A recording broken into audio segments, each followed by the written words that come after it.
모양이던데 조그만 화단 같은데 이런 걸 좀 사용을 하고 있어요.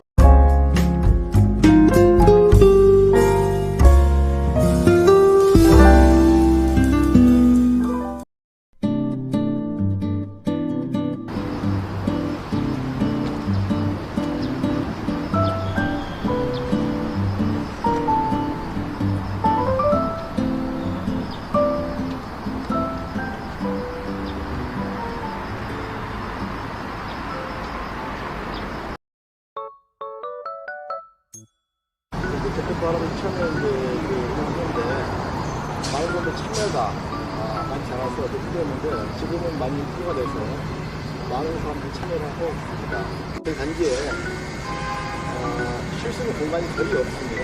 그래서 저희가 이제 제가 대표장이 되고 나서 이런 이제 쉼터가 있으면 좋겠다 해서 적극 할아버지들이 이제 평상을 두 개를 만들어서 사동 앞에와 이동 앞에 두 개를 만들어 놨습니다. 그래서 주민들이 오가면서 쉴 수 있고 여름에는 또 안 돼서 가족끼리 또 정답을 나올 수 있는 좋은 장소가 되겠습니다.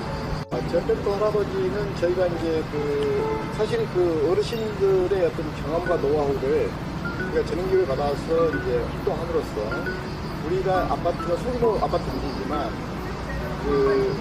녹화 사업이라든지 아니면 실수 마을이라든지 또는 이제 목공 영업실이라든지 이런 걸 운영해서 어르신들의 무료함도 달래고 또 전기를 통해서 주민들의 화합도 가질 수 있는 그런 장이 된다고 봅니다. 그래서 앞으로 그런 사업을 거기 장내에서 같이 함께 하려고 합니다.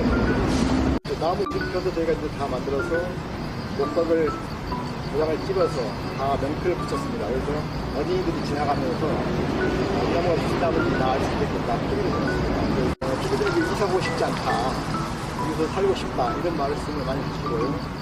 또 그동안은 저희가 대화가 거의 없어 단절됐는데 이제 커뮤니티를 만들고 또 많이 홍보를 했어요. 그래서 주민들이 많이 참여도 하고 이러기 때문에 지금은 좀 많이 주민들의 변화가 돼서 같이 참여하고 싶어 하는 사람이 많습니다. 그래서 우리 문천 13단지가 앞으로 더 화합의 장이 되지 않을까 이렇게 생각합니다.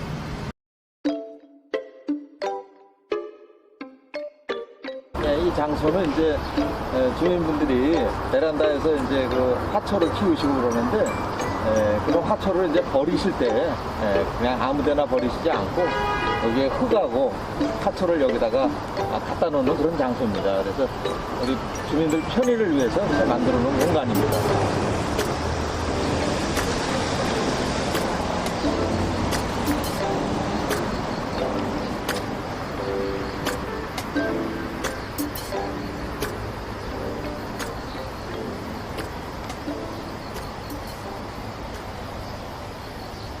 속에는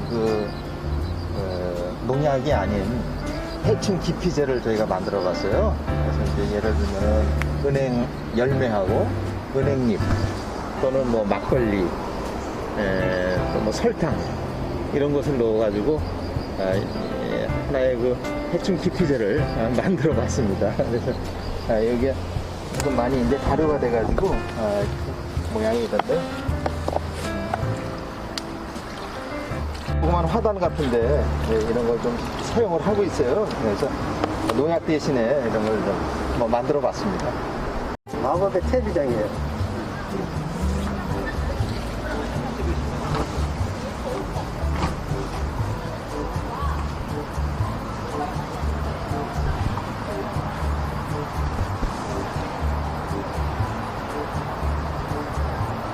제일 중요한 거 냄새가 안 난다는 거. 원래 얼음은 가축사료 같은 거를 집어넣거든요. 근데 여기는 이제 그걸 하지 않고 EM하고 물하고 이런 걸로만 호수 활동을 시키는 거니까.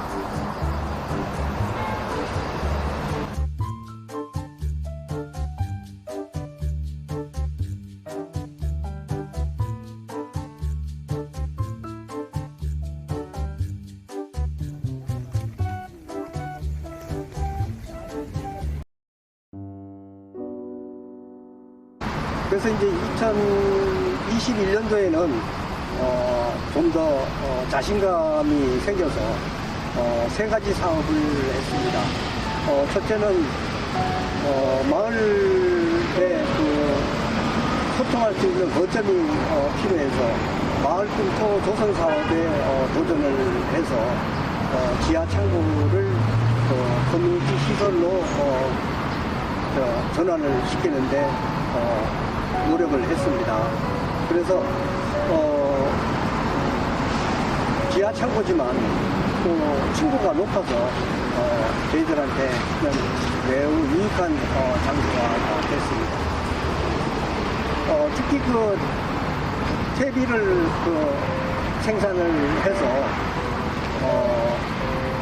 효과는 마을 전체가 깨끗해졌고, 또 둘째는 쓰레기 봉투를 전략이 됐습니다. 3, 4년간의 데이터를 보니까 평달에도 쓰레기 봉투가 한 20% 정도 감소가 됐고, 가을에 쓰레기 봉투 값만 해도 한 100여만 원 이상 절약되는 절감 효과가 있고, 또 단지의 깨끗한 환경을 유지할 수 있는 효과도 있어서 일석이조의 효과가 있었다고 생각을 합니다.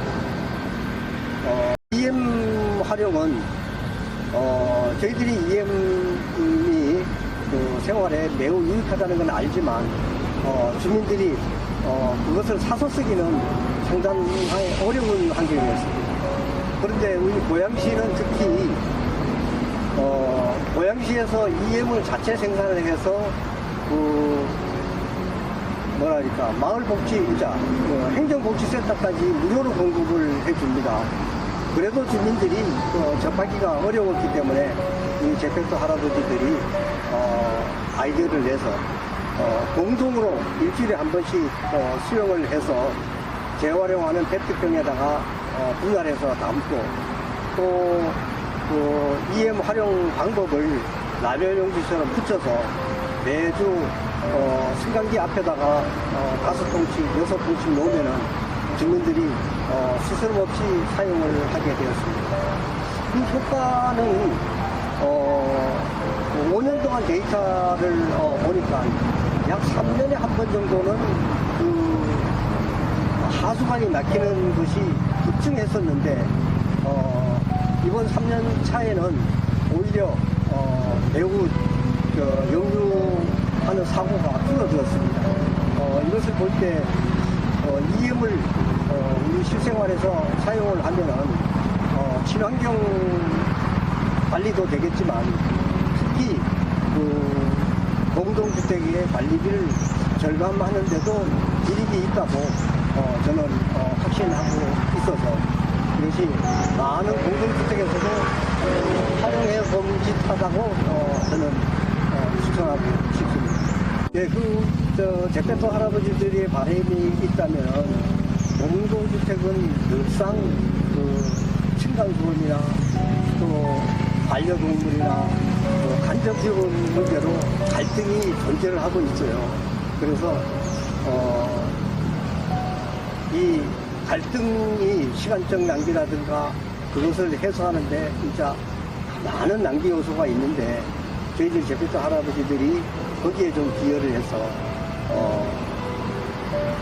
층간소음 문제를 조정자 역할을 감당을 하고, 또 젊은이나 새로운 세대들에게 이웃을 배려하고 또 이해하는데 역할을 좀 하고 싶습니다. 특히 우리 아파트는 주상복합 아파트다 보니까 입주민의 생각과 점포 입점자들의 생각이 너무나 달라요. 그래서 우리는 주상복합이지만 상가하고 함께하는 벼룩시장을 통해서 대화하고 소통을 한다면은 이런 지역사회의 갈등도 해소하는데 이익이 되지 않나 싶고, 거기에 역할을 좀 하고 싶습니다. 층간소음관리위원회가 있었어요. 저도 거기에 한 일원이었지만, 사실 층간소음이 들어오게 되면은 저 자신도 두렵고, 또 그것을 해소할 수가 없으니까 피할 수밖에 없는 환경이었거든요. 근데 층간소음 전문가의 교육이라든가 또 영양 강화 교육을 우리가 올 여름에 여러 번 함으로써 저 자신도 자신감이 생겼습니다. 그 자신감이라는 것은 뭔가 하면 피해자의 민원을 공감하고 그분들의 그 어려움을 해소를 해줘야 되겠다는 생각으로 발상이 전환되고 또 이웃들도 그 피해를 호소하는 주민들을 이해하게 됐습니다. 그래서 층간소음 의원들의 역할이 층간소음이 발생이 되면은 즉시 그들과 소통해야 할 필요성을 느끼고 그렇게 활동을 했습니다. 그랬더니 어떤 우리 40대 젊은 주부는 맨 처음에 저희들에게 억울함을 호소하고 항의를 없이 하셨었는데 일주일 정도 지난 이후에는 달달한 초콜릿을 사갖고 손편지를 써서 자기의 마음을 공감해줘서 고맙다. 앞으로도 아파트 관리에 적극 협조하겠다. 이런 손편지를 받은 적도 있어서 그때 좀 보람이 됐습니다.